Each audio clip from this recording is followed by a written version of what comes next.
Welcome back to Midnight Cases. If the world feels quiet and your thoughts are still awake, I'm here with another true crime story to guide you through the night. You're not alone in the dark. Let me know where you're listening from, and if this helps you rest. Remember to subscribe so you can join me again tomorrow. This is Volume 82. Let's begin. I'm going to tell you a story about a family man who seemed to be grieving the loss of his wife and children, about a house fire that took 3 lives, and about how investigators discovered that the tragedy was actually a carefully planned triple elimination designed to look like an accident. In February 2008, Bill Porter lived in a comfortable home in Bakersfield, California with his wife Donna and their 2 young children. Bill worked as a commodities trader, and the family appeared to live a normal middle-class life. But beneath the surface, Bill was drowning in debt and having an affair with a woman he worked with. On February 16, 2008, neighbors called 911 reporting that the Porter house was on fire. When firefighters arrived, they found the home engulfed in flames. They managed to get the fire under control and entered the house to search for anyone inside. What they found was devastating. Donna Porter, age 40, was found dead in the master bedroom. The couple's 2 children, 6-year-old Brandon and 3-year-old Bryn, were found dead in their bedrooms. All 3 had died from smoke inhalation. Bill Porter was not home at the time of the fire. He told investigators he had left early that morning to go to the gym and had come back to find his house on fire and his family gone. Initially, the fire appeared to be a tragic accident. Fire investigators determined that it had started in the garage, possibly from an electrical problem or some other accidental cause. The community rallied around Bill Porter, offering sympathy and support as he grieved the loss of his entire family. Bill played the role of devastated husband and father, appearing at memorials and accepting condolences. But fire investigators weren't completely satisfied with the accidental fire theory. Something about the burn patterns and the way the fire had spread seemed unusual. They continued analyzing the evidence and consulting with experts. As they dug deeper, they began to suspect that the fire had been intentionally set. Detectives also started looking into Bill Porter's background and discovered troubling information.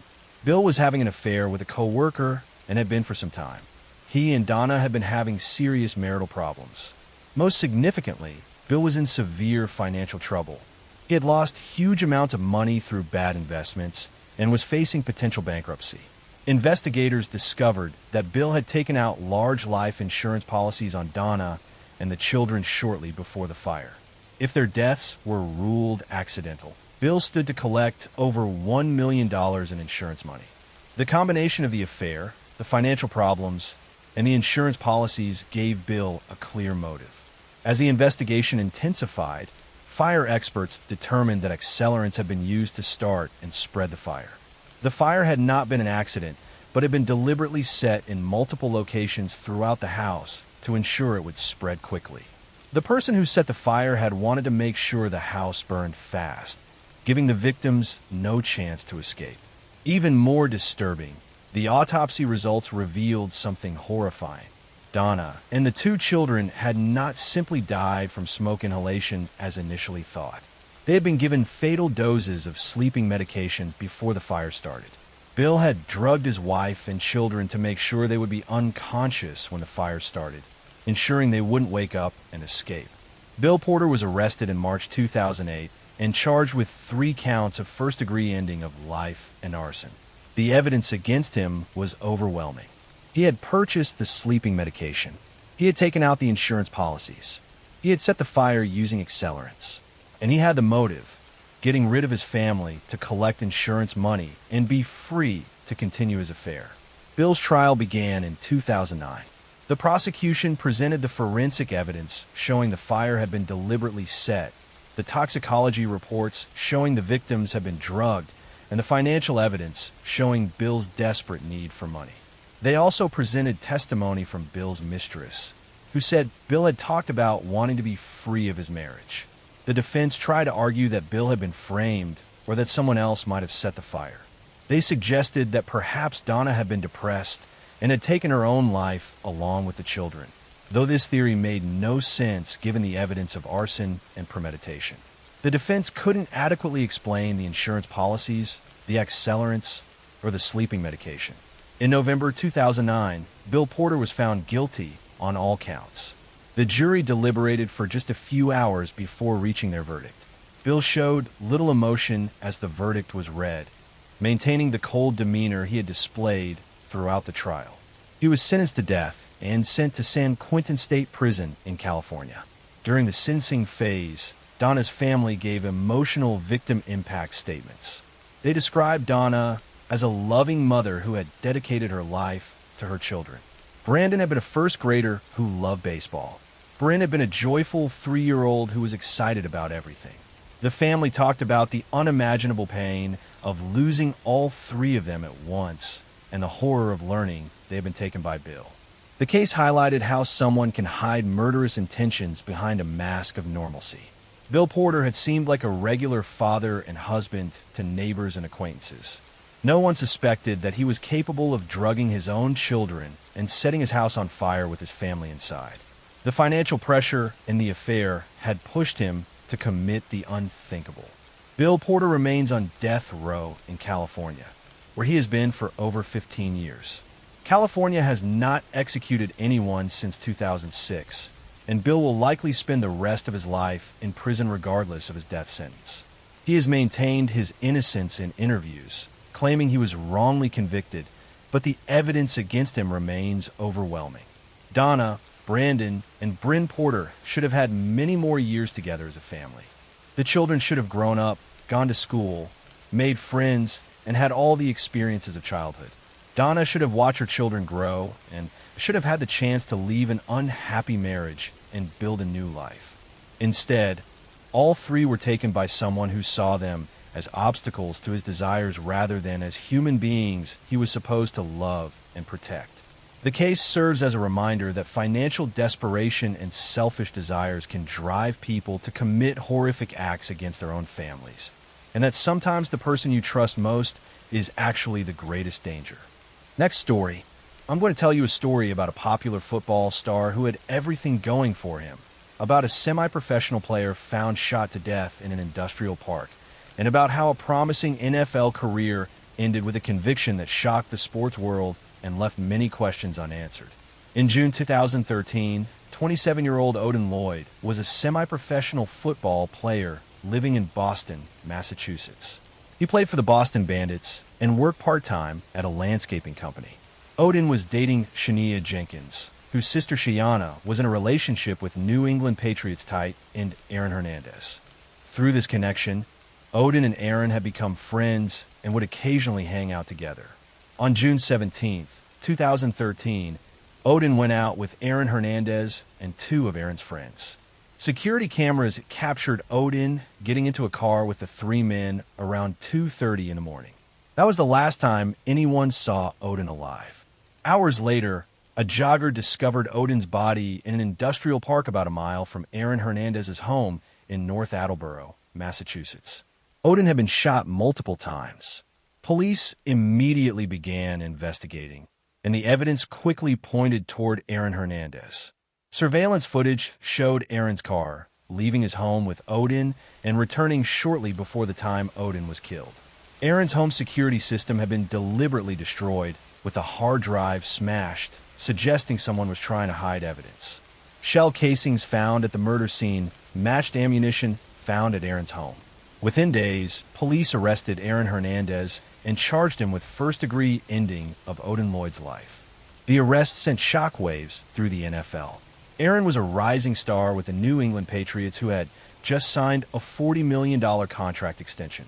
He had played in the Super Bowl and seemed to have a bright future ahead of him. The Patriots immediately released him from the team. As the investigation unfolded, a disturbing picture emerged of Aaron's secret life. While he was playing professional football and living in an expensive home with his fiancée and baby daughter, Aaron was also involved with dangerous people and violent activities. He had connections to gangs from his hometown of Bristol, Connecticut, and had been keeping company with individuals involved in criminal activity. Prosecutors believed that Aaron had killed Odin Lloyd because Odin had seen something or knew something that Aaron wanted kept secret. The exact motive was never completely clear, but evidence suggested that Odin might have been with Aaron during an incident at a Boston nightclub or had learned information about Aaron's involvement in other violent crimes. Aaron apparently decided that Odin was a liability who needed to be eliminated. Aaron Hernandez's trial for taking Odin Lloyd's life began in January 2015. The prosecution presented overwhelming circumstantial evidence connecting Aaron to the crime. They showed surveillance footage tracking Aaron's movements that night, cell phone records placing him at the scene, and forensic evidence linking him to the weapon. They also presented text messages Odin had sent to his sister just before he died, saying he was with NFL, describing his nervousness about the situation. The defense argued that while Aaron had been present when Odin was shot, he wasn't the one who pulled the trigger. They suggested that Aaron's two friends, Ernest Wallace and Carlos Ortiz, were more likely responsible. They portrayed Aaron as someone who had made bad choices and friends but wasn't a killer. However, the defense couldn't explain why Aaron had destroyed evidence or why his behavior after the killing showed consciousness of guilt. In April 2015, Aaron Hernandez was found guilty of first-degree ending of life and sentenced to life in prison without the possibility of parole. The former NFL star, who had once been worth millions and had fame and success, was now a convicted individual facing the rest of his life behind bars. He was just 25 years old. But the story didn't end there. While Aaron was awaiting trial for Odin Lloyd's case, prosecutors in Boston had charged him with an additional double ending that had occurred in 2012. Aaron was accused of shooting and taking the lives of Daniel D'Abreu and Safiro Furtado outside a Boston nightclub after one of them had accidentally bumped into Aaron and spilled a drink on him. Aaron's trial for the double case began in 2017. This time, the evidence was less conclusive than in the Lloyd case. The prosecution relied heavily on the testimony of a man who had been in the car with Aaron that night. But this witness had credibility issues. After a lengthy trial, Aaron Hernandez was acquitted of the double charges in April 2017. Just 5 days after being acquitted in the double case, on April 19, 2017, Aaron Hernandez was found dead in his prison cell. He had taken his own life by hanging. He was 37 years old. Guards found him with drawings and blood on the walls, and John 3 verse 16 written on his forehead. His death shocked everyone following his case and left many questions unanswered. After Aaron's death, his family revealed that he had been suffering from chronic traumatic encephalopathy, known as CTE, a degenerative brain disease caused by repeated head trauma. An autopsy of his brain showed he had one of the most severe cases of CTE ever seen in someone his age. Some experts suggested that CTE might have contributed to Aaron's violent behavior and poor decision-making, though this doesn't excuse his actions. The Aaron Hernandez case became a cautionary tale about how talent and success can hide deeply troubled behavior. Aaron had grown up in a difficult environment, had struggled with his identity, and had never properly dealt with his problems. Instead, he surrounded himself with dangerous people and made choices that ultimately destroyed his life and took the life of Odin Lloyd. Odin Lloyd was a hardworking young man who played football because he loved the game, not for fame or fortune. He worked to support himself and was building a life with his girlfriend. He deserved to continue living and pursuing his dreams, but instead, he was taken by someone he considered a friend. Aaron Hernandez's family, including his young daughter, were left to deal with the aftermath of his crimes and death. His fiancée, Shanna Jenkins, had stood by him throughout the trials, and now she had to raise their daughter alone, explaining someday why her father wasn't there. The case raised important questions about CTE and football, about how fame and money can enable dangerous behavior, and about how warning signs of violence are sometimes ignored when someone is talented or successful. Aaron Hernandez had everything to live for, but threw it all away, destroying multiple families in the process, and leaving a tragic legacy that serves as a reminder of how quickly a promising life can spiral into violence and despair. Next story. I'm going to tell you a story about a beloved school principal who was devoted to his community, about a wife who called 911 reporting an intruder, and about how investigators discovered that a respected educator had been living a secret life of financial fraud that led him to commit an unthinkable crime on New Year's Day. In January 2011, Betty Nummer was an 89-year-old woman living in North Carolina when she was charged with soliciting the ending of her fourth husband decades earlier. Actually, that's a different case. Let me tell you the correct story. On January 1st, 2011, police in Cobb County, Georgia responded to a 911 call from a frantic woman reporting a home invasion. When officers arrived at the upscale home, they found 47-year-old Diane McIver shot in the back. She was rushed to the hospital but died from her injuries. Her husband, Claude Tex McIver, a prominent Atlanta attorney, told police that a terrible accident had occurred. According to Tex's account, he and Diane had been riding in the back seat of their SUV while a family friend drove them home from their farm. Tex said he had dozed off while holding his handgun for protection because they were driving through what he considered a dangerous neighborhood. He claimed the gun accidentally discharged when the vehicle hit a bump, and the bullet struck Diane in the back, passing through the seat. The story seemed tragic, but plausible at first. Tex appeared devastated by his wife's death. Diane had been a successful businesswoman who was president of a marketing company, and the couple had been married for several years. They were well known in Atlanta social circles and seemed to have a strong relationship. The shooting was initially treated as a terrible accident, but as investigators examined the evidence more closely, questions began to emerge. The trajectory of the bullet and the position where Diane was sitting didn't quite match Tex's account of an accidental discharge. Detectives also learned that the couple's finances were not as healthy as they appeared. Tex had been having serious money problems and had been borrowing large amounts from Diane to cover his expenses and debts.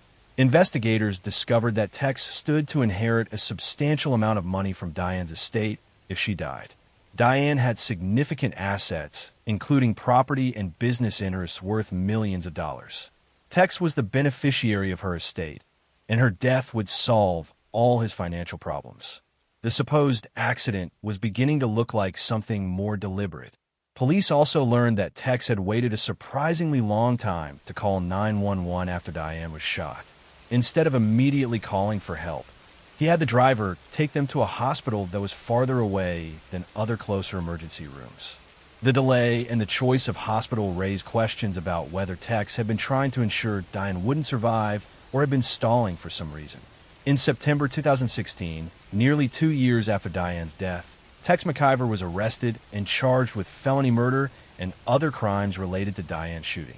Prosecutors argued that Tex had deliberately shot his wife to inherit her money and solve his financial crisis. They believed the accident story was a cover-up for a calculated killing. Tex's trial began in March 2018 and attracted significant media attention in Atlanta.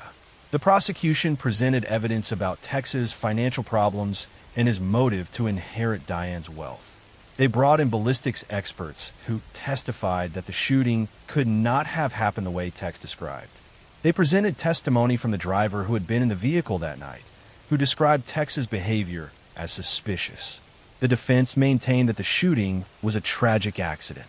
They argued that Tex had been holding the gun for protection and had dozed off, and the weapon had accidentally fired when the SUV hit a bump. They portrayed Tex as a grieving widower who was being prosecuted for an unfortunate accident. They emphasized Tex and Diane's apparently loving relationship and suggested that Tex had no reason to harm his wife. However, prosecutors presented evidence that contradicted the image of a happy marriage. They showed that Tex had been controlling Diane's finances and had been pressuring her to change her will. They presented testimony that Tex had been concerned about Diane potentially divorcing him, which would have cut off his access to her money. Text messages and emails showed tension in the relationship that Tex had not disclosed.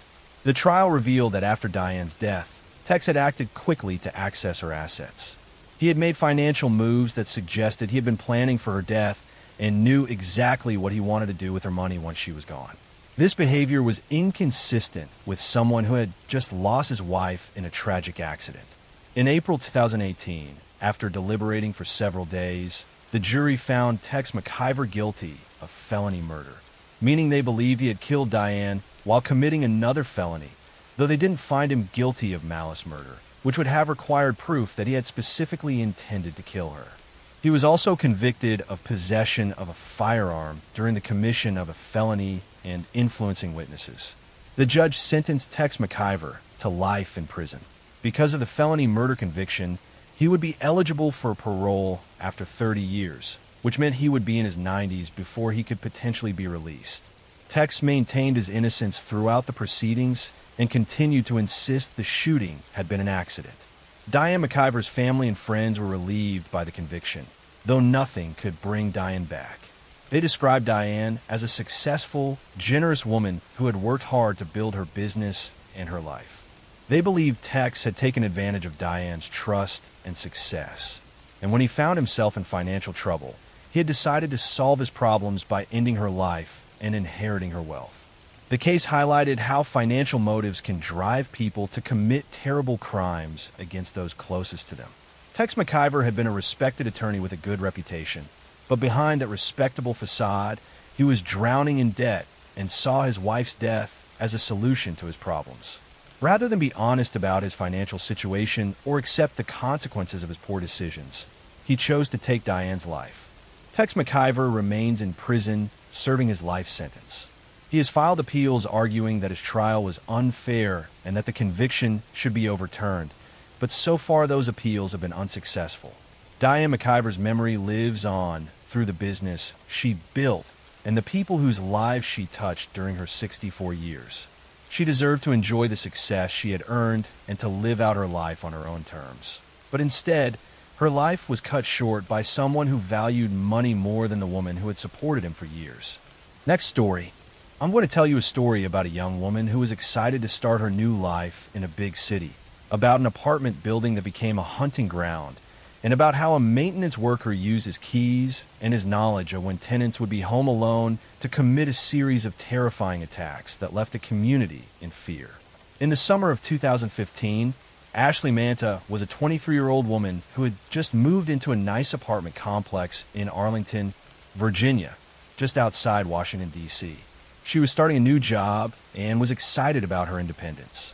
The apartment building seemed safe and well-maintained, and Ashley felt comfortable living there on her own. On the night of August 10th, 2015, Ashley was home alone in her apartment when she heard someone at her door. Before she could react, a man burst into her apartment. He was wearing dark clothing and had his face partially covered.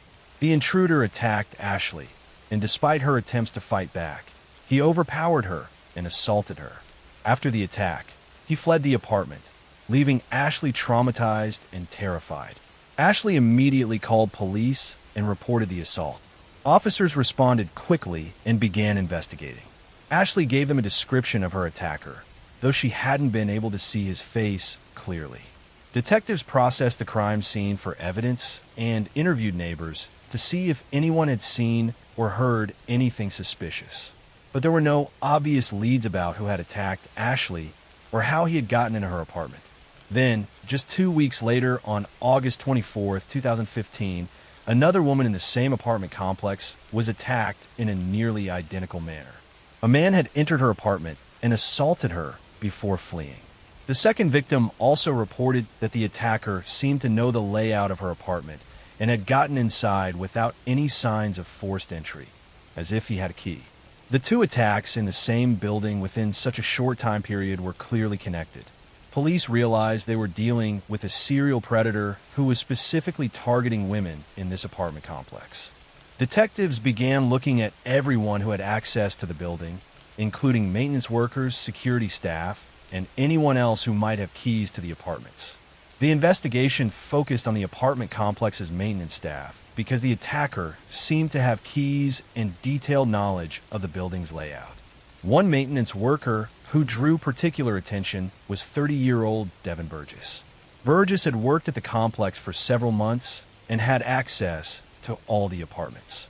He also fit the general physical description both victims had provided. Detectives obtained surveillance footage from cameras around the apartment complex. The footage showed Burgess near the victims' apartments around the times of the attacks. His work schedule gave him opportunities to observe when residents were home alone. Cell phone records also placed him in the area during the attacks. police arrested Devin Burgess and obtained a search warrant for his home and vehicle. Inside, they found items that belonged to the victims, including pieces of jewelry and other personal belongings that had been taken during the attacks. They also found clothing that matched what the attacker had been wearing. The evidence connecting Burgess to the crimes was strong and growing stronger. As the investigation continued, detectives discovered that Burgess had been systematically targeting women who lived alone. He had used his position as a maintenance worker to identify vulnerable victims. He would enter apartments when he knew the women would be home alone, using his master key to get inside without having to break in. His job gave him the perfect cover to case the apartments and plan his attacks. DNA evidence collected from the crime scenes was tested and matched Devin Burgess. The combination of DNA evidence, the stolen property found in his possession, surveillance footage, and his opportunity and access to the apartments built an overwhelming case against him. Burgess was charged with multiple counts of assault and burglary. As news of Burgess's arrest spread, other women from the apartment complex and from previous places where he had worked came forward with similar stories. Some reported feeling uncomfortable around Burgess or having noticed him acting suspiciously.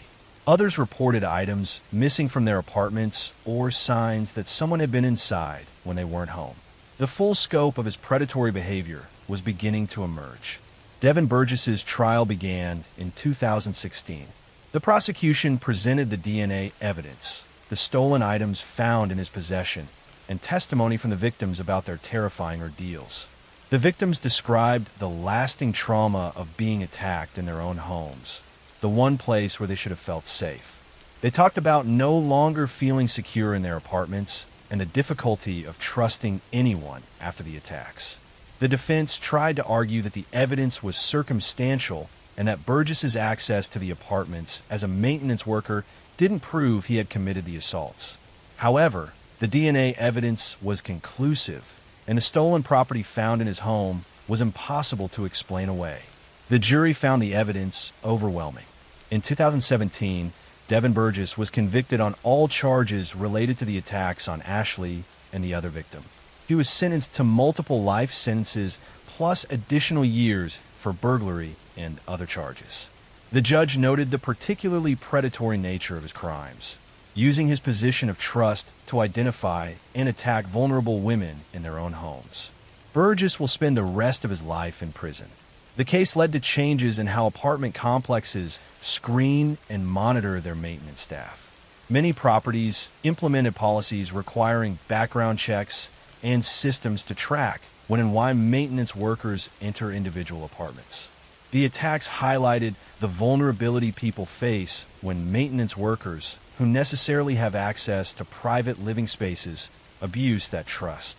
For Ashley and the other victims, the conviction brought some measure of justice, but the trauma of the attacks remained.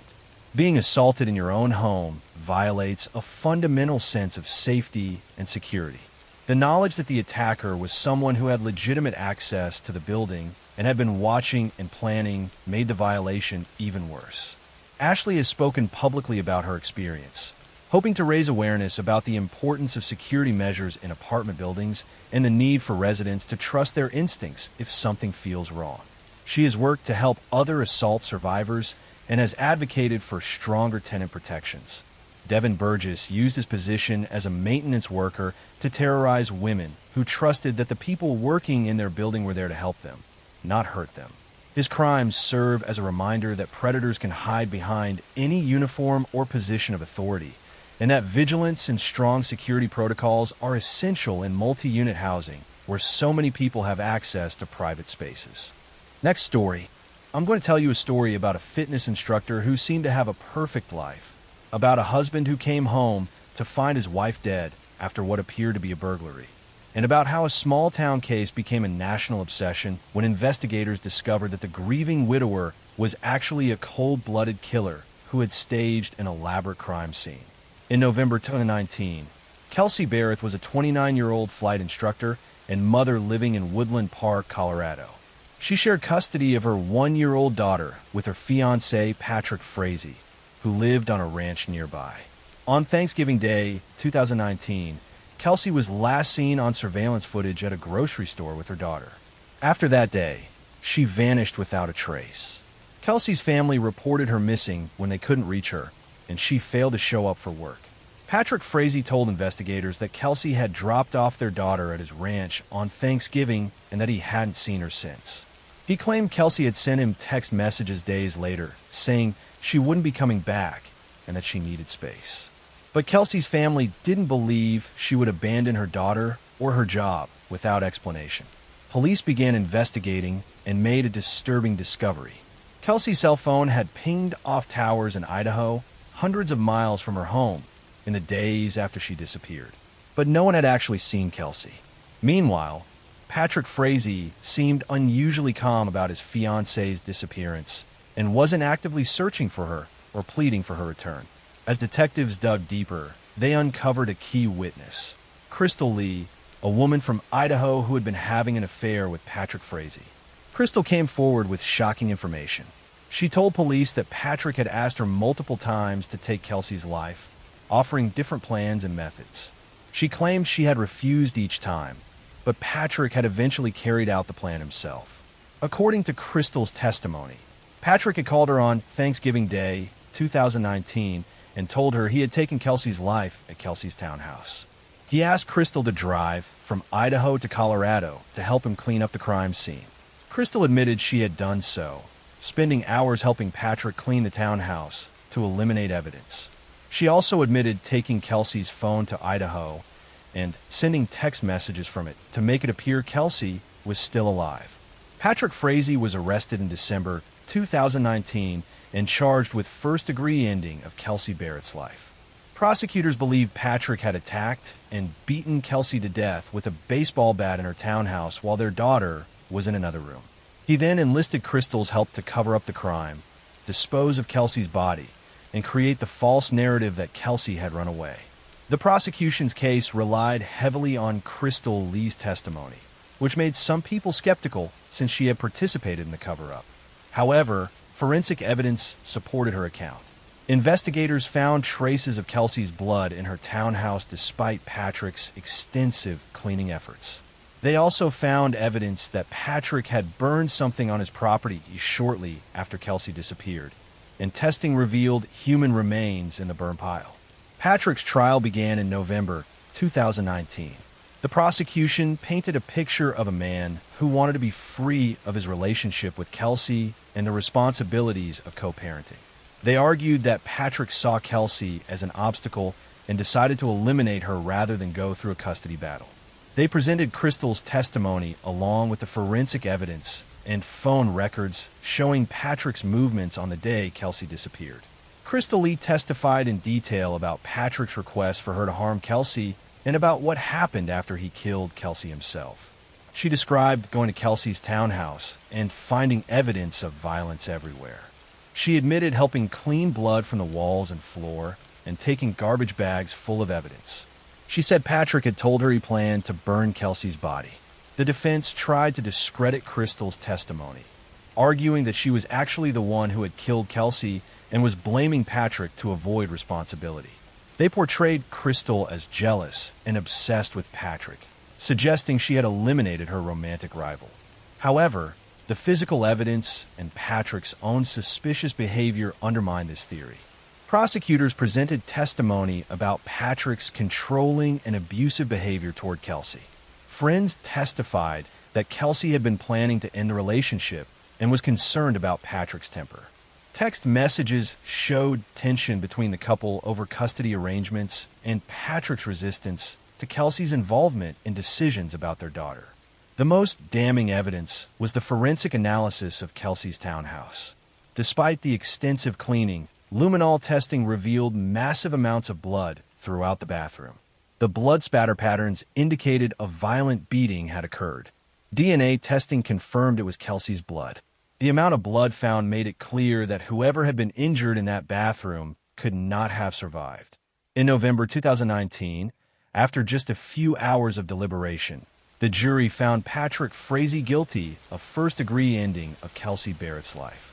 They also convicted him on additional charges, including tampering with a deceased body and solicitation to commit murder for his attempts to get Crystal to kill Kelsey. Patrick was sentenced to life in prison without the possibility of parole, plus additional years for the other charges. Kelsey Barrett's body was never fully recovered.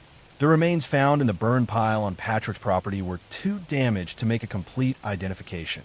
Though DNA testing confirmed they were human, remains consistent with Kelsey.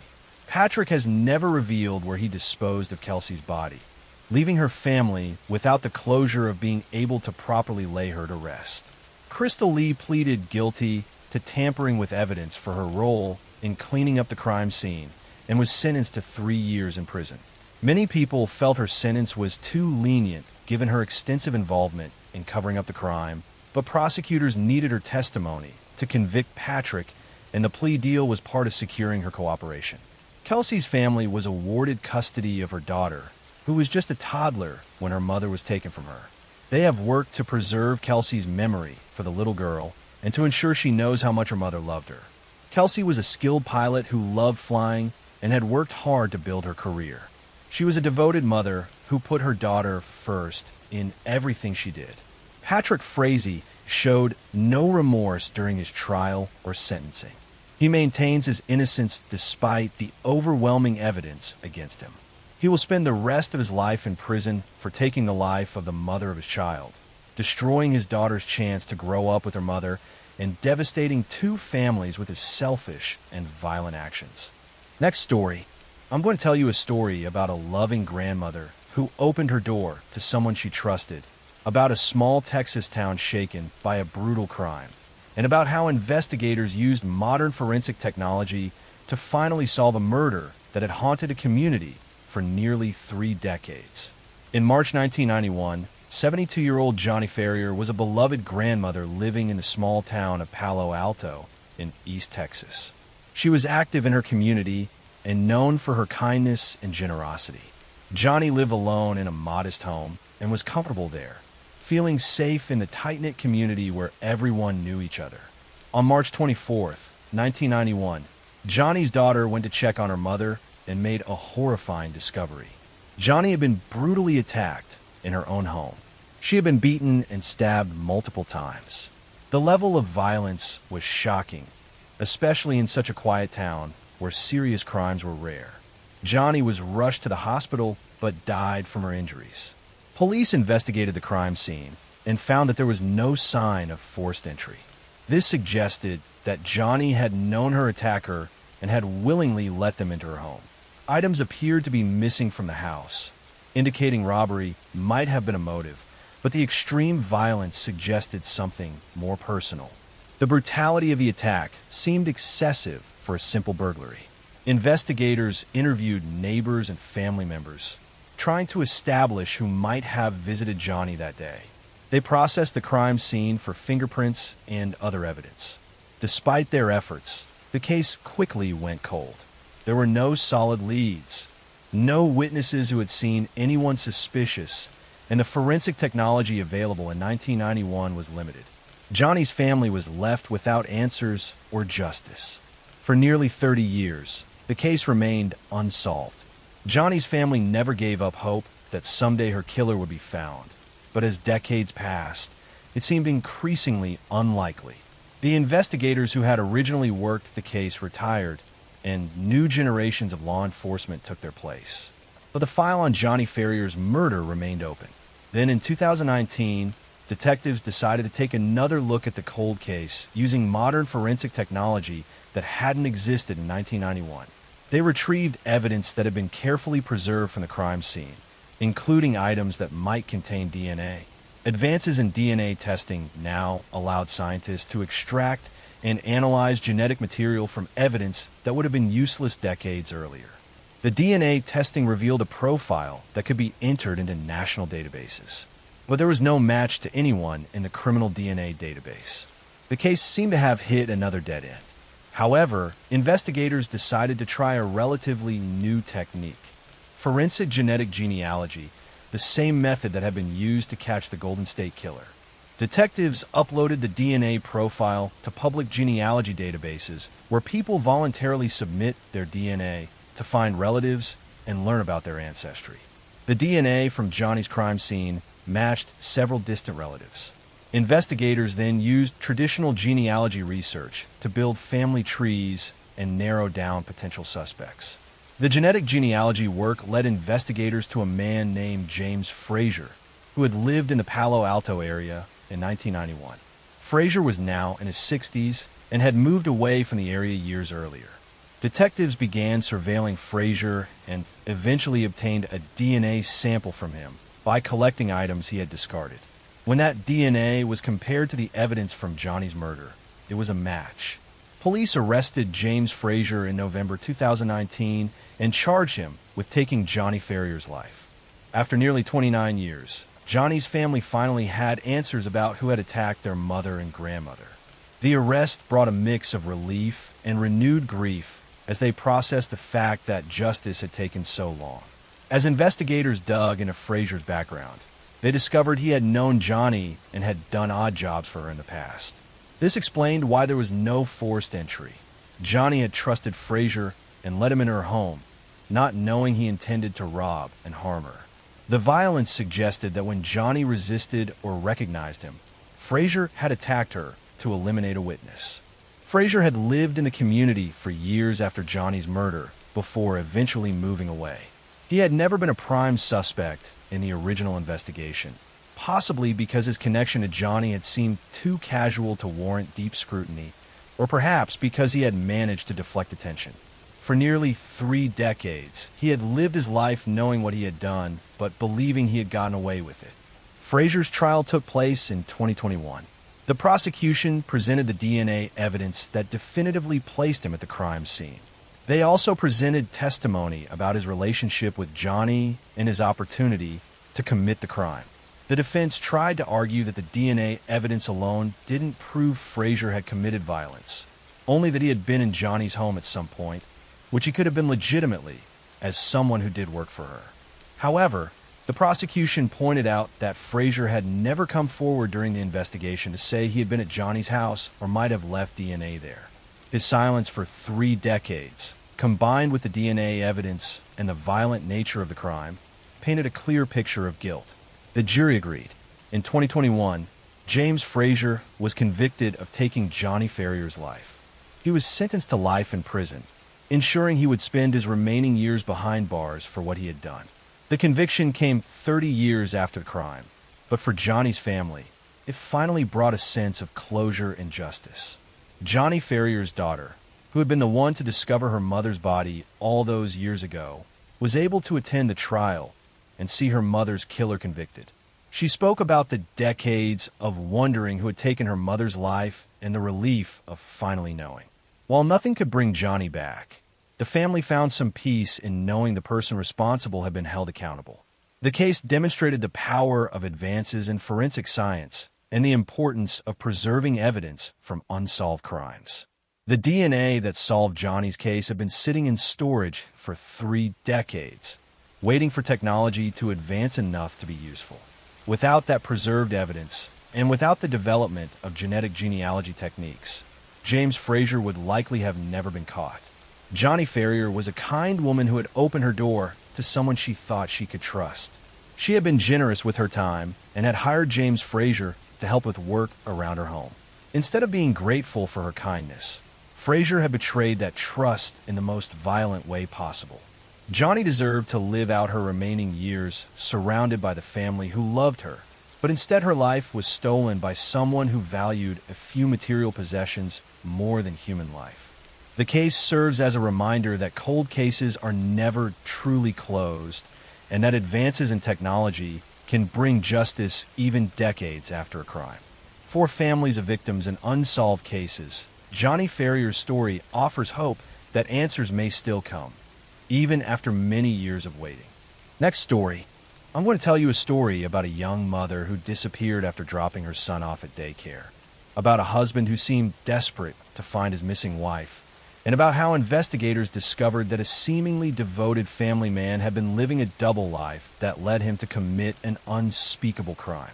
In May 2010, 25-year-old Kinsey Houck was 7 months pregnant and living with her fiancé Chris Brown and their blended family in rural Pennsylvania. Wait, that's a different case. Let me tell you the correct story. In September 2012, 30-year-old Jennifer Dullos was a successful writer and mother of 5 children living in an affluent suburb of Connecticut. She was going through a contentious divorce from her husband Fotis Dullos, and the couple was battling over custody of their children. Jennifer had moved out of the family home and was living in a rental house in New Canaan with the kids.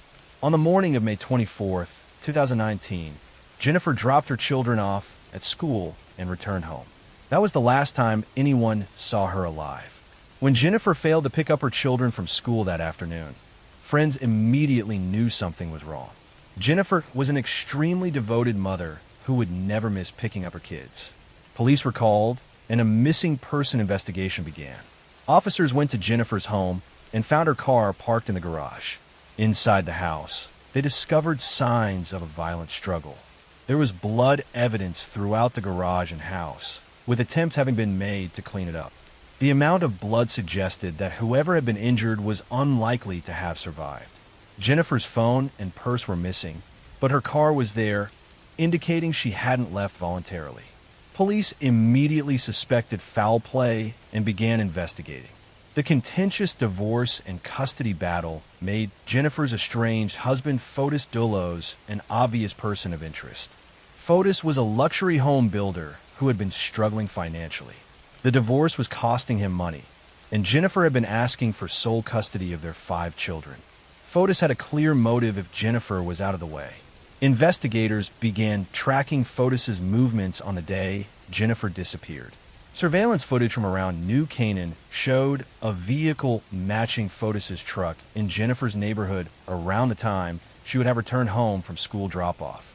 Additional surveillance footage from Hartford, Connecticut showed Fotis and his girlfriend Michelle Triconis driving around the city that evening, stopping at various locations to dispose of garbage bags. Police retrieved the garbage bags from trash receptacles along the route Fotis and Michelle had taken. Inside the bags, they found items containing Jennifer's blood, including bloodied clothing, sponges used for cleaning, and zip ties. The evidence strongly suggested that Fotis had attacked Jennifer at her home, and he and Michelle had attempted to dispose of evidence afterward. Fotis Dullos was arrested in June 2019 and charged with tampering with evidence and hindering prosecution. Michelle Triconis was also arrested on similar charges. Both initially denied any involvement in Jennifer's disappearance. As the investigation continued, police also arrested Fotis's friend and attorney Kent Mawany, alleging he had helped Fotis plan Jennifer's disappearance. Despite extensive searches throughout Connecticut, Jennifer's body was never found. Police searched properties owned by Fotis, areas near where evidence had been disposed of, and numerous other locations based on tips and cell phone data. Dive teams searched bodies of water, and search dogs were deployed across the region. But there was no sign of Jennifer. In January 2020, Fotis Dullos was arrested again, this time charged with capital murder, felony murder, and kidnapping in connection with Jennifer's disappearance and presumed death. Prosecutors believed they had enough evidence to charge him with taking Jennifer's life even without having found her body. The blood evidence, the surveillance footage, and the pattern of attempts to cover up the crime built a strong circumstantial case. Just days after being charged with ending Jennifer's life, Fotis Dullos attempted to take his own life at his home. He was found in his garage with carbon monoxide poisoning from his vehicle's exhaust. He was rushed to the hospital but never regained consciousness. On January 30th, 2020, Fotis Dullos died, bringing an end to any possibility of a trial that might have revealed what happened to Jennifer. Fotis's death left many questions unanswered. Jennifer's body has never been recovered, meaning her family has been unable to properly lay her to rest. The 5 children Jennifer and Fotis shared lost both their mother, who disappeared, and their father, who took his own life after being charged with her ending. The children have been raised by Jennifer's mother, Gloria Farber, who has worked to preserve Jennifer's memory for them. Michelle Triconis went to trial in 2024 for her role in helping Fotis cover up the crime. She was convicted of conspiracy to commit murder, tampering with evidence, and hindering prosecution. Prosecutors argued that Michelle had known what Fotis was planning and had helped him both before and after Jennifer's disappearance. She was sentenced to multiple years in prison. Kent Mawney, Fotis's friend and attorney, was also charged with conspiracy to commit ending of life. Prosecutors alleged that he had helped Fotis plan Jennifer's disappearance and had provided an alibi. His case was still working through the court's years after the crime occurred.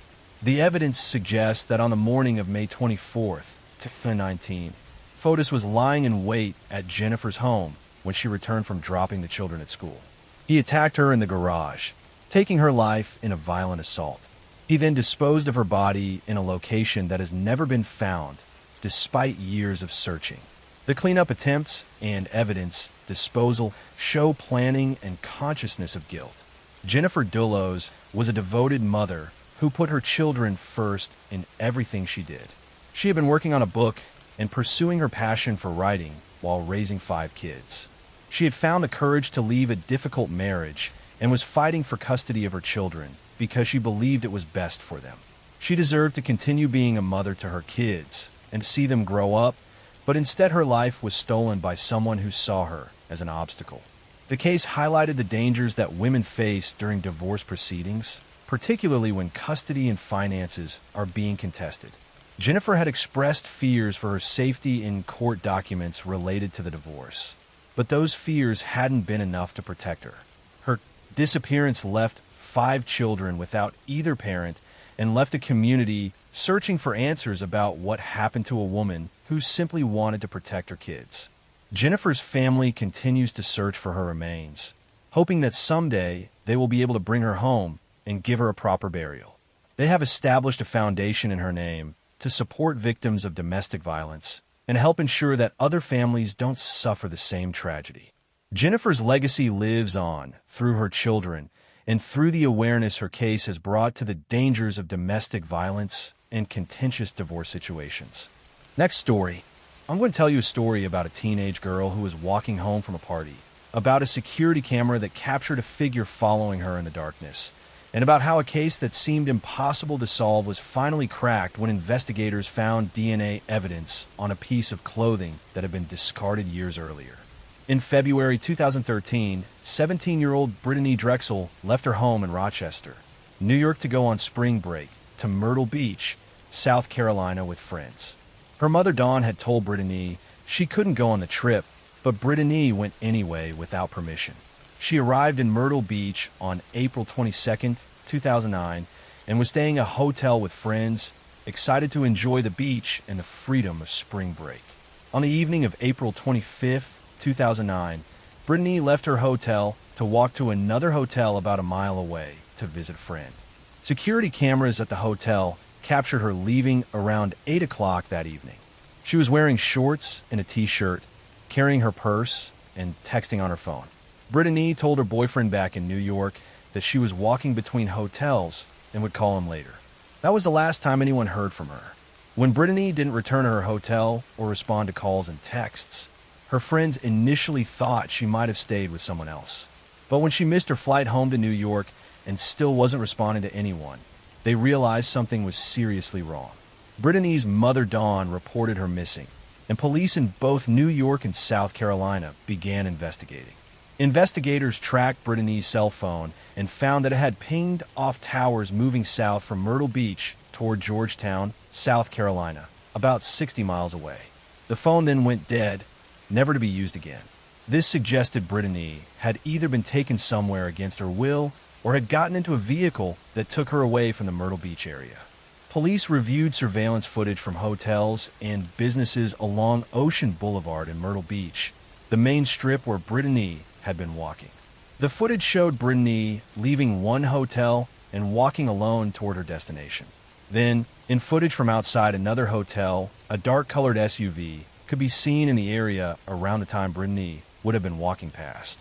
The vehicle appeared to slow down near where Brittany would have been walking.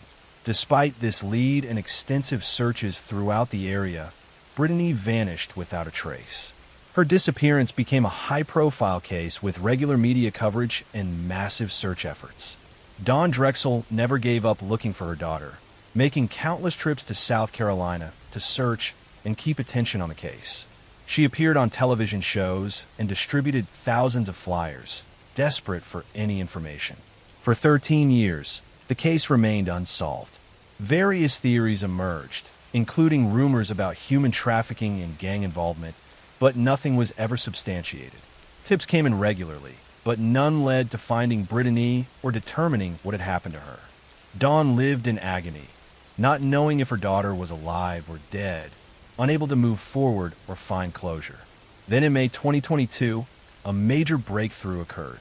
Police arrested 62-year-old Raymond Moody, a registered sex offender who had been living in the Georgetown area in 2009.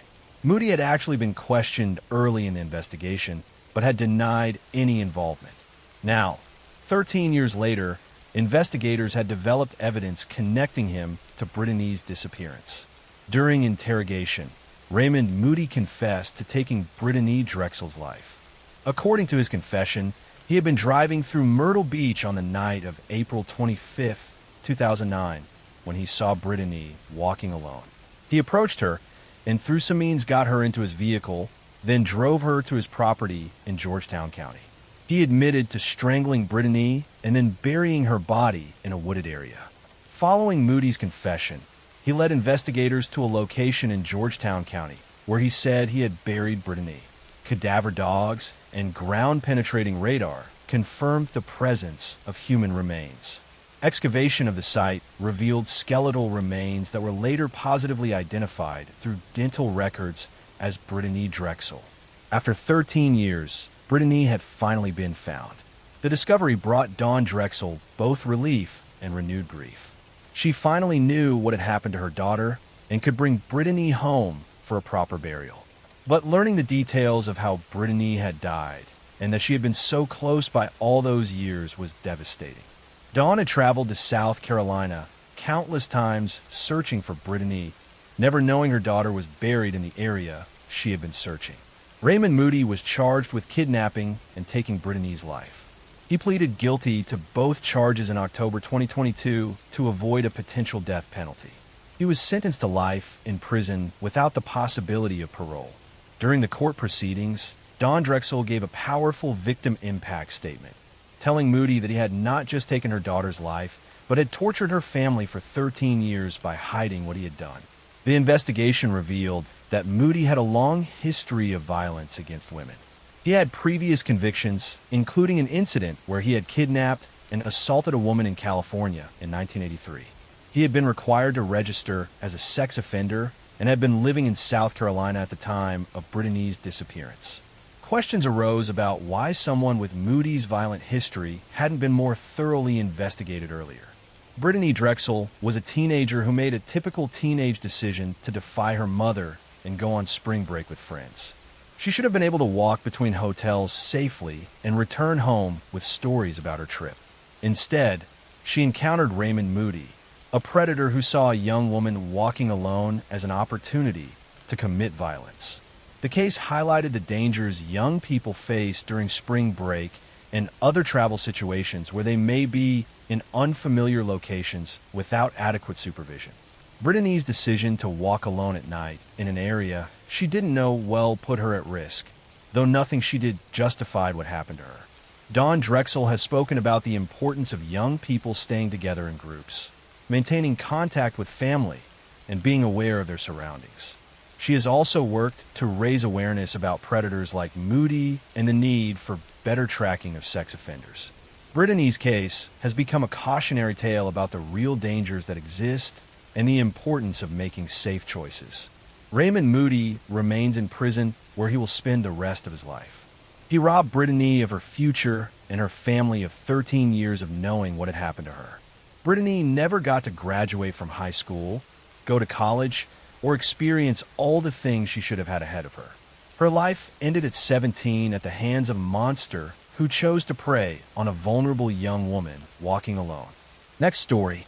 I'm going to tell you a story about 3 Boy Scouts who went on a camping trip in the Oklahoma wilderness, about a night of unimaginable horror and about a case that has haunted investigators and families for over 40 years with questions that may never be fully answered. In June 1977, three young girls were excited to attend Camp Scott, a Girl Scout camp located in the hills near Locust Grove, Oklahoma. 8-year-old Lori Lee Farmer, 9-year-old Michelle Heather Guza, and 10-year-old Doris Denise Milner had just arrived at the camp for what was supposed to be a fun summer experience. They were assigned to tent number 8 in the Kiowa unit, one of the most remote areas of the camp. On the night of June 12, 1977, the girls settled into their sleeping bags in tent 8 along with other campers throughout the camp.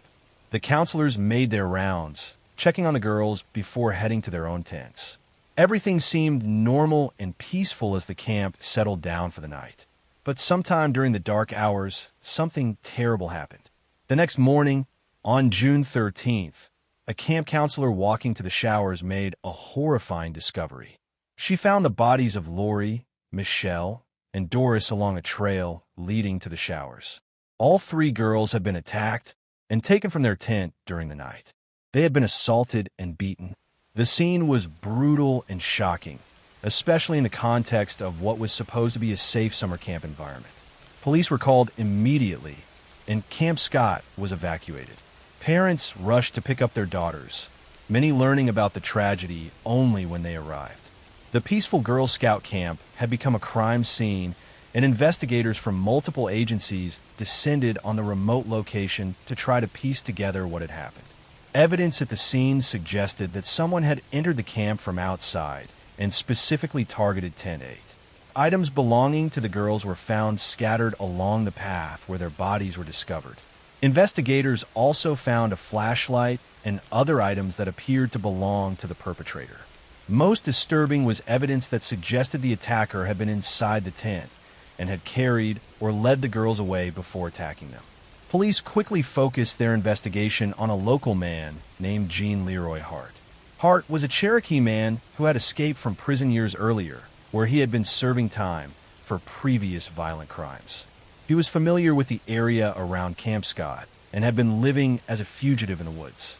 Witnesses reported seeing a suspicious man near the camp in the days before the attacks, and the description matched Hart. Hart was a known criminal with a history of violence.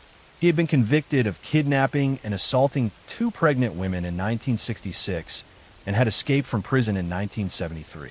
He had been on the run for years, and many people believed he had been hiding in the caves and wilderness around the Camp Scott area. The theory was that he had come across the camp and decided to attack. After an intensive manhunt, Gene Leroy Hart was captured in April 1978, nearly a year after the attacks. He was arrested at a residence where he had been hiding and was charged with 3 counts of first-degree ending of life. The community was relieved that a suspect was in custody, but the legal battle was just beginning. Hart's trial took place in 1979 and became one of the most watched trials in Oklahoma history. The prosecution presented evidence, including hair samples found at the scene that appeared to match Hart, items found near the crime scene that were linked to him, and testimony about his presence in the area. They argued that Hart's history of violence and his familiarity with the wilderness made him the obvious perpetrator. The defense, however, challenged the evidence. They brought in their own experts who questioned the hair analysis and suggested that the evidence had been contaminated or mishandled. They argued that Hart had been unfairly targeted because of his criminal record and that the physical evidence wasn't strong enough to prove beyond reasonable doubt that he was responsible. In March 1979, after lengthy deliberations, the jury found Gene Leroy Hart not guilty on all charges. The verdict shocked many people, especially the families of the victims who believed Hart was responsible. The acquittal meant that legally, the case remained unsolved and no one had been held accountable for the deaths of Lori, Michelle, and Doris. Just 2 months after his acquittal, in June 1979, Gene Leroy Hart died of a heart attack while exercising in prison where he was serving time for his previous convictions. His death meant he could never be tried again if new evidence emerged, and it left many questions forever unanswered. In 2008, authorities decided to use modern DNA technology to re-examine evidence from the case. DNA samples from the crime scene were compared to DNA from Jean Leroy Hart and his relatives. The results were inconclusive, but suggested that Hart could not be definitively ruled out as a contributor to some of the evidence. However, the testing also couldn't definitively prove he was responsible. In 2022, further DNA testing was conducted using even more advanced technology. The Oklahoma State Bureau of Investigation announced that the new testing showed that Hart's DNA was a match to evidence found at the crime scene. While this wasn't a legal conviction since Hart had been acquitted and was deceased, the testing gave investigators confidence that they had indeed identified the right person all along. For the families of Lori Farmer, Michelle Guzza, and Doris Milner, the DNA results brought some measure of closure, though it couldn't undo decades of pain and uncertainty. The three girls had been excited about their camping trip and had looked forward to making friends and having adventures.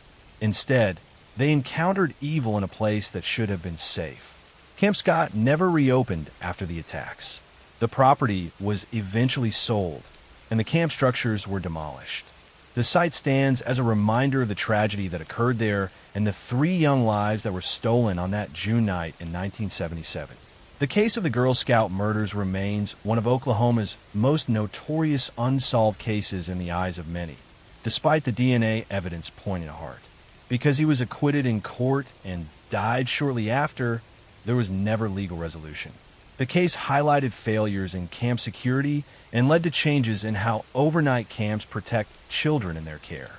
Lori, Michelle, and Doris were young girls who should have had their whole lives ahead of them. They should have grown up, graduated from school, and had families of their own.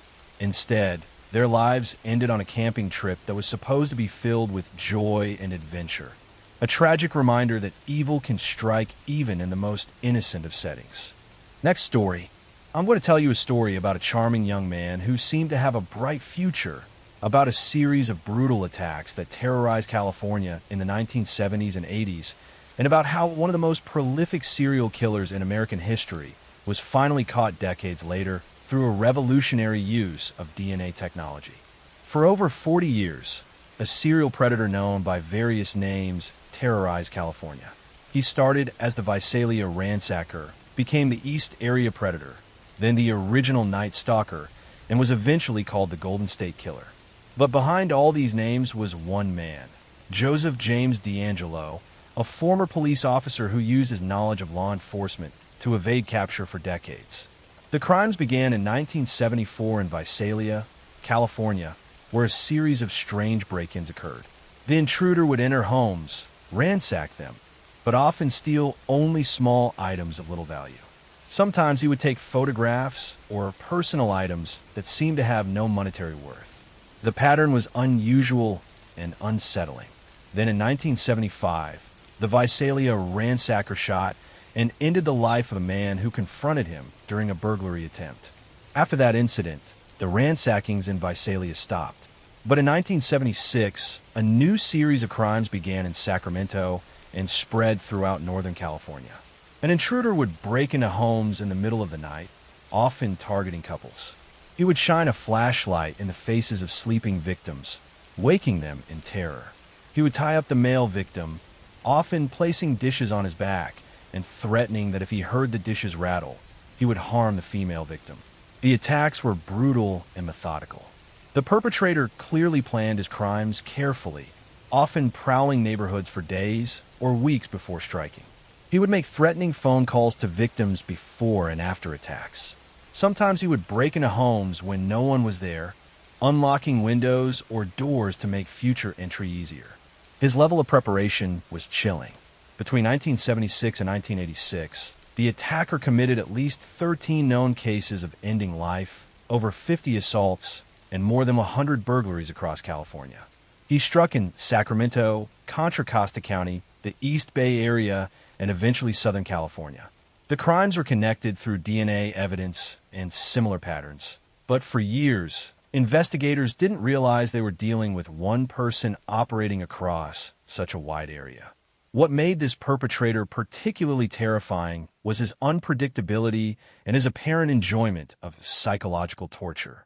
He would spend hours in victims' homes, eating their food, drinking their beer and terrorizing them. He would ask victims cruel questions and make threats against their families.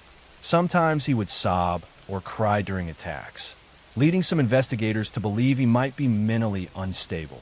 Despite massive investigations involving multiple law enforcement agencies, the perpetrator remained unidentified.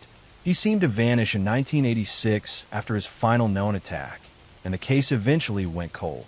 Investigators continued working on the case, preserving evidence, and hoping that someday technology would advance enough to catch the person responsible. In the 2000s, investigators began using DNA from the crime scenes to definitively link all the various attacks to one person.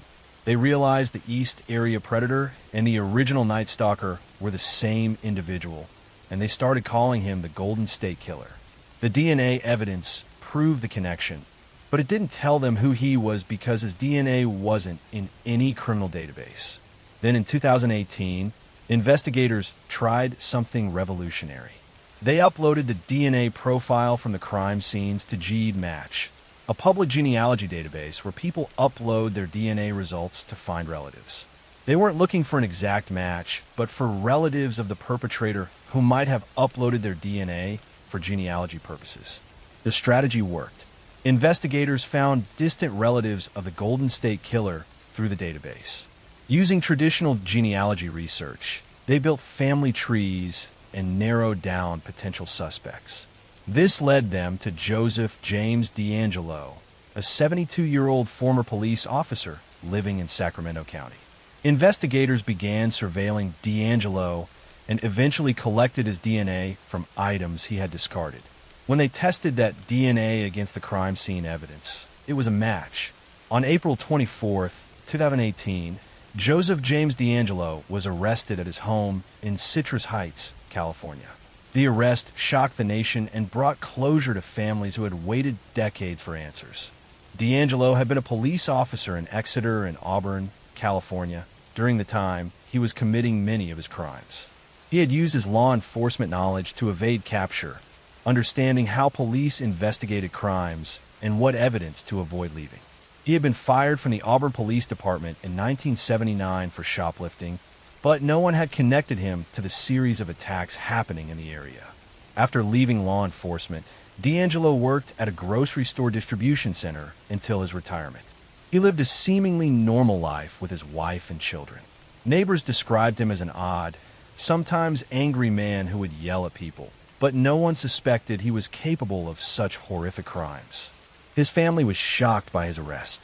In June 2020, Joseph D'Angelo pleaded guilty to 13 counts of first-degree ending of life and admitted to numerous other crimes. At his sentencing hearing, which lasted several days, survivors and family members of victims gave emotional impact statements. They described the decades of pain, fear, and trauma his actions had caused. D'Angelo, now elderly and frail, showed little emotion during the proceedings. He made a brief statement apologizing to his victims, but many felt it was too little, too late. In August 2020, he was sentenced to life in prison without the possibility of parole. At 74 years old, he will spend the rest of his life behind bars. The Golden State Killer case revolutionized how law enforcement approaches cold cases. The use of genetic genealogy to identify D'Angelo opened new possibilities for solving decades-old crimes. Since his arrest, this technique has been used to solve numerous other cold cases across the country. For the victims and families who suffered at the hands of Joseph D'Angelo, his capture brought a mix of relief and renewed pain. Many victims had spent 40 years looking over their shoulders, afraid he might return. Some had died before seeing him brought to justice. But those who survived and the families of those who didn't finally had answers and could see their attacker held accountable. Joseph D'Angelo terrorized California for over a decade, hiding behind his badge and his ordinary appearance. He destroyed lives, shattered families, and created fear that lasted for generations. But in the end, science and determined investigators brought him to justice, proving that even after decades, the truth can still emerge and evil can finally be held accountable for its crimes. Next story, I'm going to tell you a story about a young pregnant woman who was excited to meet the person selling baby clothes online, about a horrifying crime that shocked the nation, and about how a seemingly kind stranger turned out to be a monster who wanted to steal more than just possessions. In March 2015, 26-year-old Savannah Graywind was 7 months pregnant and preparing for the arrival of her baby girl. She lived with her parents in an apartment building in Fargo, North Dakota, and was excited about becoming a mother. Savannah was friendly, trusting, and looking forward to starting this new chapter of her life. On August 19, 2017, Savannah told her mother she was going upstairs to help a neighbor with a sewing project.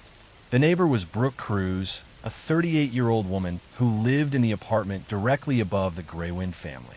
Savannah thought she was just being a good neighbor by helping someone who had asked for assistance. She never came back downstairs.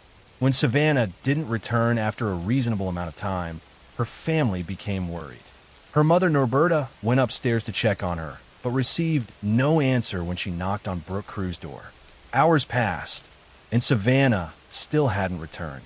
Her parents called her cell phone repeatedly, but there was no answer. By that evening, they knew something was terribly wrong and called the police to report their daughter missing. Police began investigating immediately, interviewing neighbors and trying to establish where Savannah had gone. Brooke Cruz told police that Savannah had come to her apartment, but had left after a short time. She claimed she didn't know where Savannah had gone after that. Police searched the apartment building and the surrounding area, but found no sign of Savannah. The investigation intensified over the next few days. Savannah's family organized search parties, distributed flyers, and made emotional pleas for information. The community rallied around them, desperate to find the missing pregnant woman. Police continued to question neighbors and review any available surveillance footage from the area. Then on August 24th, 5 days after Savannah disappeared, police received information that would crack the case open in the most horrifying way.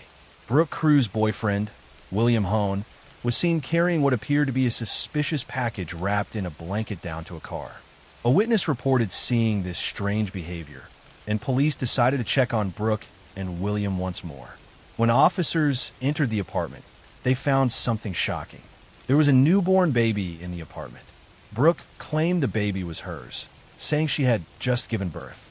But investigators were immediately suspicious. There was no evidence of a recent birth in the apartment. No medical supplies, no mess, nothing that would indicate a woman had given birth there. The baby appeared to be several days old, not newborn. Police obtained a search warrant and thoroughly searched the apartment and the areas around the building. They found disturbing evidence, including cleaning supplies and signs that something violent had occurred in the apartment.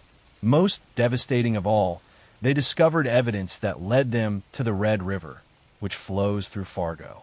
On August 27th, 8 days after Savannah vanished, kayakers found her body wrapped in plastic and hidden in the Red River. The discovery confirmed everyone's worst fears. Savannah Graywind had been taken from her family in the most brutal way imaginable. An autopsy revealed that Savannah had died from homicidal violence, and her baby had been removed from her body. The investigation revealed the horrifying truth about what had happened. Brooke Cruz had been faking a pregnancy for months, showing friends and family what appeared to be a growing belly and talking about her upcoming baby. But she wasn't actually pregnant. She had been planning to steal someone else's baby and claim it as her own. When Savannah came upstairs to help with the sewing project, Brooke attacked her. Using zip ties and other restraints, Brooke subdued Savannah and then performed a crude operation to remove her baby while Savannah was still alive or had just died. The brutality of the crime was almost incomprehensible. Brooke then took the baby and presented her as her own child. William Hone, Brooke's boyfriend, was aware of what had happened and helped cover up the crime. He assisted in disposing of Savannah's body and helped create false stories to tell police. While he claimed he hadn't participated in the actual attack or the removal of the baby, he was complicit in the cover-up and in hiding the evidence. Both Brooke Cruz and William Hone were arrested and charged with conspiracy to commit kidnapping and other related charges. The baby, miraculously, had survived and was physically healthy despite the traumatic circumstances of her birth. She was placed in the custody of Savannah's family, who named her Hazley Joe and have been raising her with love and devotion. Brooke Cruz' trial revealed the extent of her planning and deception. She had been researching how to induce labor and had been acquiring supplies for her plan.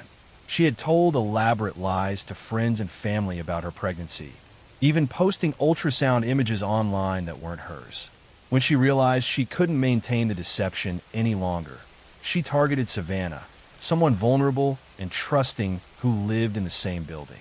In February 2018, Brooke Cruz pleaded guilty to conspiracy to commit kidnapping, conspiracy to commit murder, and providing false information to law enforcement. She was sentenced to life in prison without the possibility of parole. During her sentencing, she showed little emotion and offered no real explanation for why she committed such a horrific act. William Hone went to trial and was convicted of conspiracy to commit kidnapping and lying to authorities about what happened. While the jury found he didn't directly participate in taking Savannah's life, he was sentenced to life in prison with the possibility of parole after serving a minimum sentence for his role in the crime and cover-up. The case led to the passage of Savannah's Act, federal legislation aimed at improving coordination between federal, state, and tribal law enforcement to address the crisis of missing and murdered indigenous women. Savannah was a member of the Spirit Lake tribe, and her case highlighted the disproportionate violence faced by Native American women. Savannah Graywind's family has been raising Hazley Joe, ensuring that she knows about her mother and the love Savannah had for her even before she was born. They've shared photos and stories, creating a connection between Hazley and the mother she'll never get to meet. The little girl is growing up surrounded by family who love her and honor her mother's memory. Savannah Graywind was a young woman who should have experienced the joy of holding her baby for the first time, of watching her daughter grow, and of all the moments that make motherhood special. Instead, her life was stolen by someone who saw her as nothing more than a means to get what she wanted. The crime was so brutal and senseless that it's difficult to comprehend how one person could do such a thing to another. Savannah's memory lives on through her daughter and through the legislation that bears her name, helping to protect other indigenous women from similar fates. Next story. I'm going to tell you a story about a young woman who disappeared while jogging, about a case that gripped an entire nation with its twists and turns, and about how a seemingly random attack exposed lies that ran deeper than anyone could have imagined. In November 2016, Sherry Papini was a 34-year-old wife and mother living in Redding, California. On November 2nd, she went out for her usual afternoon jog near her home while her husband Keith was at work and their two young children were at daycare.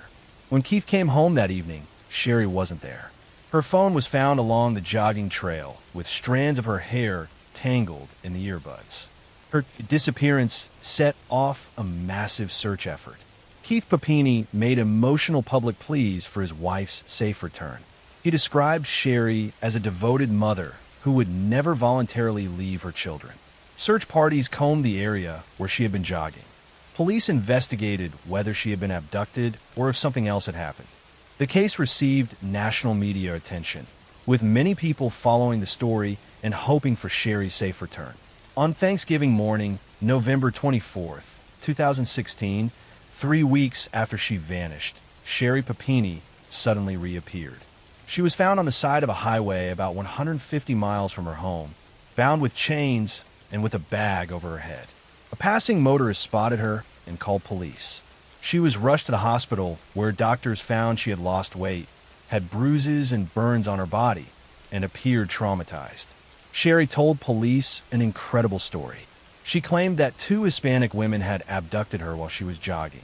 She said they had held her captive for 3 weeks, keeping her chained in a room, beating her, and branding her with a heated object. She said the women had covered her head with a bag and dumped her on the highway before driving away. She couldn't provide many details about her captors or where she had been held. The story sparked outrage and sympathy across the country. People were horrified that someone could be randomly abducted in broad daylight and held captive for weeks. Sherry became the subject of intense media coverage, with many calling her brave for surviving such an ordeal. Her husband Keith appeared on television defending her and expressing gratitude that she had been returned alive. But investigators were troubled by inconsistencies in Sherry's account. She provided very little useful information about her alleged captors. The description she gave was vague and changed slightly each time she told the story. Physical evidence didn't match her claims. Police couldn't find any trace of where she had supposedly been held or any witnesses who had seen the women she described. Detectives collected DNA evidence from Sherry's clothing and body, hoping it would lead them to her abductors. When they ran the DNA through databases, they got a hit, but not the one they expected. The male DNA found on Sherry's body belonged to an ex-boyfriend who lived in Southern California, hundreds of miles away. Police tracked down the ex-boyfriend and interviewed him. What he told them was shocking. He said that Sherry had contacted him before her disappearance, asking if she could come stay with him. He agreed, and she had been at his apartment the entire time she was supposedly being held captive by mysterious women. He said she had asked him to help stage injuries to make it look like she had been abducted and abused. The ex-boyfriend told investigators that Sherry had inflicted some injuries on herself and asked him to help with others. He said she had burned herself with a heated object and asked him to hit her, which he initially refused to do. Eventually, he drove her to the highway and dropped her off where she could be found. The entire kidnapping story had been a lie. With this new information, investigators confronted Sherry Papini. At first, she denied the allegations and stuck to her kidnapping story. But faced with DNA evidence and testimony from her ex-boyfriend, the truth became undeniable. Sherry finally admitted that she had not been kidnapped. She had voluntarily gone to stay with her ex-boyfriend and had fabricated the entire abduction story. The revelation shocked everyone who had believed her story and participated in the search efforts. Thousands of hours have been spent looking for Sherry and investigating her fake kidnapping. Resources that could have been used for real crimes were wasted on her deception. The community that had rallied around her felt betrayed. In March 2022, more than 5 years after her staged disappearance, Sherry Papini was arrested and charged with lying to federal investigators and mail fraud. The mail fraud charges related to the fact that she had received victim assistance funds totaling more than $30,000 based on her false claims of being kidnapped. At her court proceedings, details emerged about possible motivations for the elaborate hoax. Some reports suggested Sherry had problems in her marriage and wanted attention from her ex-boyfriend. Others speculated she craved the sympathy and attention that came with being a victim. Mental health experts suggested she might have disorders that caused her to seek attention through fabricating dramatic situations. In April 2022, Sherry Papini pleaded guilty to the charges against her. She admitted to making false statements and committing mail fraud. She faced the victims of her hoax, including investigators who had worked tirelessly on her case and community members who had searched for her. She apologized, saying she was deeply ashamed of what she had done. In September 2022, Sherry Papini was sentenced to 18 months in federal prison. The judge noted that her actions had diverted resources from real victims and had damaged public trust. Sherry was also ordered to pay restitution of more than $300,000 to cover the costs of the investigation and the victim assistance funds she had fraudulently received. Keith Papini filed for divorce shortly after Sherry's arrest, seeking custody of their 2 children. He said he felt humiliated and deceived by the woman he had defended publicly for years. The children, who had believed their mother had been kidnapped and tortured, now had to cope with learning the truth about her lies.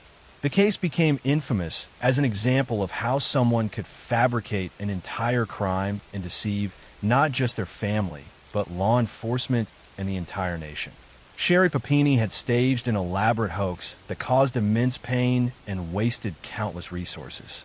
Her story captivated America, but for all the wrong reasons, serving as a reminder that sometimes the most dramatic stories turn out to be nothing more than carefully constructed lies designed to gain attention and sympathy at the expense of truth and real victims who genuinely need help.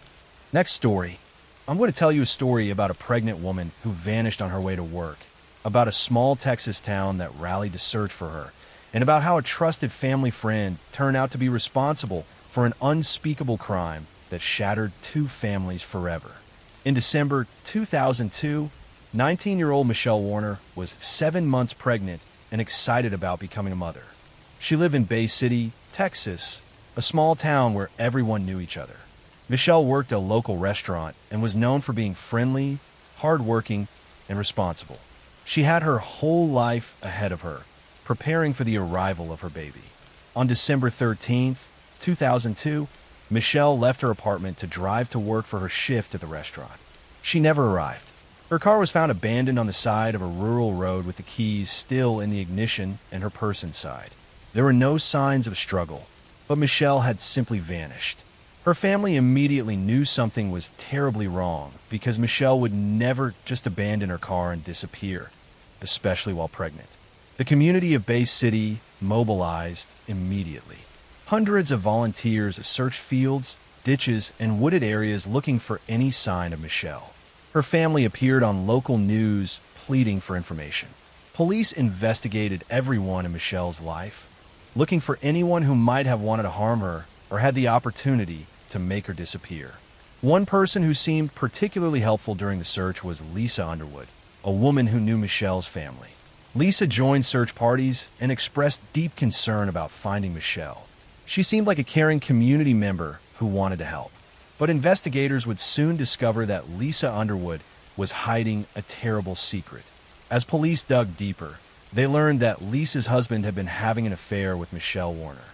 The affair had been going on for some time, and Michelle's unborn baby was actually his child, not the child of Michelle's boyfriend, as everyone believed.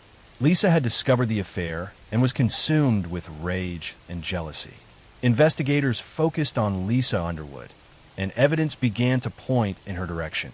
Witnesses came forward saying they had seen Lisa's vehicle in the area where Michelle's car was found abandoned. Phone records showed Lisa had been in contact with Michelle around the time of her disappearance. The picture was becoming clear, but police still needed more evidence. In January 2003, nearly a month after Michelle disappeared, Lisa Underwood was arrested and charged with kidnapping. Under interrogation, she finally confessed to what she had done. Lisa admitted that she had confronted Michelle about the affair and the pregnancy. In a fit of rage, Lisa had attacked Michelle, ending her life along with the life of the unborn child. Lisa led police to where she had hidden Michelle's body in a remote area outside of town. The discovery was devastating for Michelle's family. They had held out hope that somehow Michelle would be found alive, but now they had to face the reality that she and her baby were gone, taken by someone they had trusted. The details that emerged during the investigation were horrifying. Lisa had planned the attack, luring Michelle to a location where she could confront her without witnesses. The violence had been brutal and deliberate. After ending Michelle's life, Lisa had disposed of her body and then had the audacity to join the search efforts, pretending to care about finding her while knowing exactly what had happened. Lisa Underwood went to trial in 2003. The evidence against her was overwhelming, including her own confession and forensic evidence linking her to the crime. The prosecution argued that Lisa had committed a cold-blooded elimination driven by jealousy and rage over her husband's infidelity. The defense tried to argue that Lisa had acted in a moment of passion and temporary insanity, driven to violence by the emotional trauma of discovering her husband's betrayal. But the planning involved and Lisa's behavior after the crime contradicted any claim of temporary insanity. She had methodically covered up what she had done and then participated in the search, showing clear awareness of her actions. Lisa Underwood was convicted and sentenced to life in prison. She showed little remorse during the trial, seeming more concerned with her own situation than with the lives she had taken. Her husband, whose affair had sparked the tragedy, was left to deal with the consequences of his actions, having lost both his lover and their unborn child while his wife went to prison. Michelle Warner's family was left to grieve not just the loss of Michelle, but also the loss of her unborn baby who never got the chance to be born. They had welcomed Lisa into their search efforts, never suspecting that the person helping them look for Michelle was the same person who had taken her life. The case highlighted how jealousy and betrayal can drive people to commit unthinkable acts. Lisa Underwood had been so consumed with rage over her husband's affair that she saw ending Michelle's life as a solution.